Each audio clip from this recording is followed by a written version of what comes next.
Madame la Présidente, cher Michel Devoclo, Messieurs les vice-présidents du Comité parlementaire pour un Iran démocratique, Mesdames et Messieurs les députés, sénateurs et parlementaires honorés, Monsieur le ministre Giulio Terzi, je vous remercie de votre invitation pour cet échange comme les années précédentes à l'Assemblée nationale.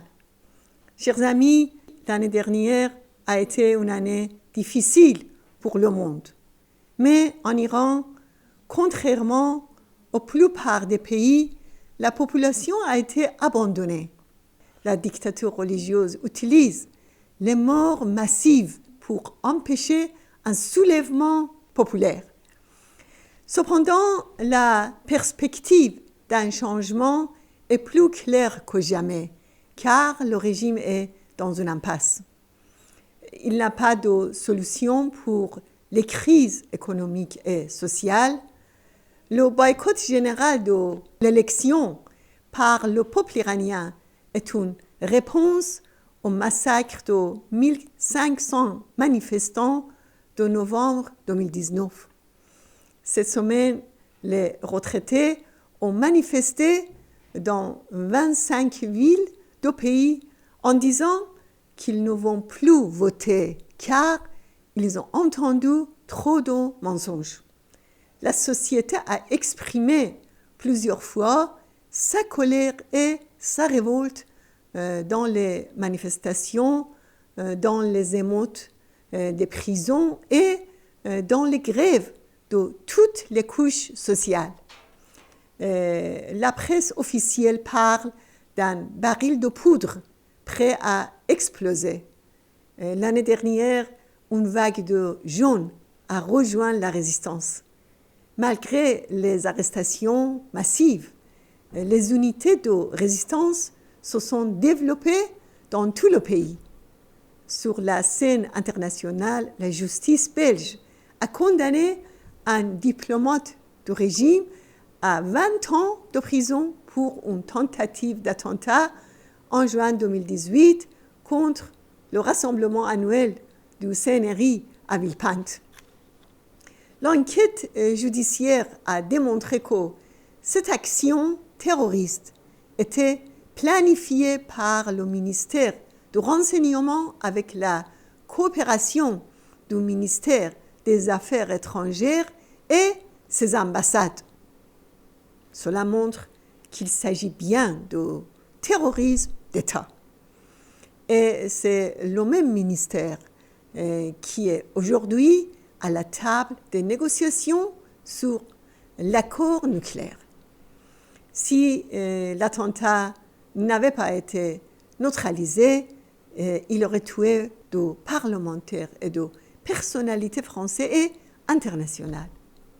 Malgré le changement de gouvernement aux États-Unis, le dossier nucléaire reste une impasse pour le régime.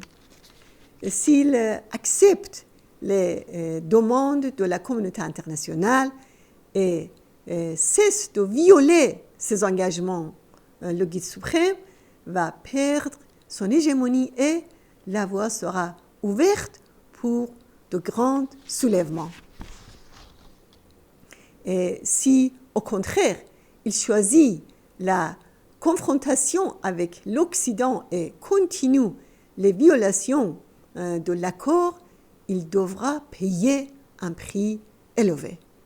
Surtout que l'Europe et les États-Unis font un front commun maintenant. Comme l'a dit le ministre des Affaires étrangères, M.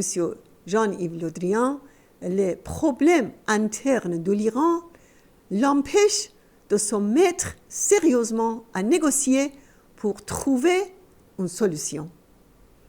Pour preuve, c'est que même pendant les négociations nucléaires, le régime a commencé l'enrichissement d'uranium à 60%, ce qui est une étape vers fabrication de la bombe. Les crises internes ont mis le pays dans une situation fragile. Cependant, le régime fait de fausses démonstrations de force pour obtenir des concessions et à gagner du temps. Or, les concessions ne peuvent pas l'empêcher d'obtenir la bombe atomique. Il a fortement besoin de l'Europe. C'est pour cette raison qu'en adoptant une politique de fermeté, l'Europe peut jouer un rôle efficace. Sans les efforts de la résistance iranienne et ses révélations, les mollahs auraient accédé à la bombe car cela fait partie de la stratégie de la dictature religieuse. En réalité, cette survie dépend de la répression dans le pays, de l'exportation du terrorisme et de ses ingérences au Moyen-Orient. La France peut jouer un rôle déterminant dans ce domaine. Le peuple iranien attend de la France et de l'Union européenne des mesures concrètes et fermes contre le terrorisme et les violations des droits de l'homme.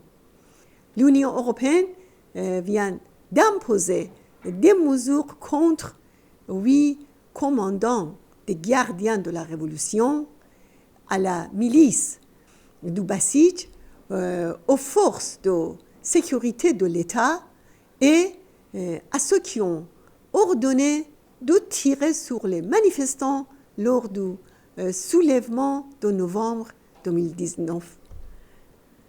La résistance iranienne a toujours souligné qu'il faut adopter une politique de fermeté. Tout en saluant ces nouvelles mesures, je pense que c'est une étape positive, mais il faut continuer. Le temps est venu pour la France, berceau des droits de l'homme, d'être aux côtés du peuple iranien pour la liberté.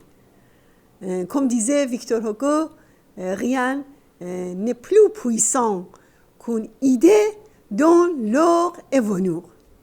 La situation sociale en Iran nous montre que lors du renversement du régime par le peuple iranien et sa résistance approche.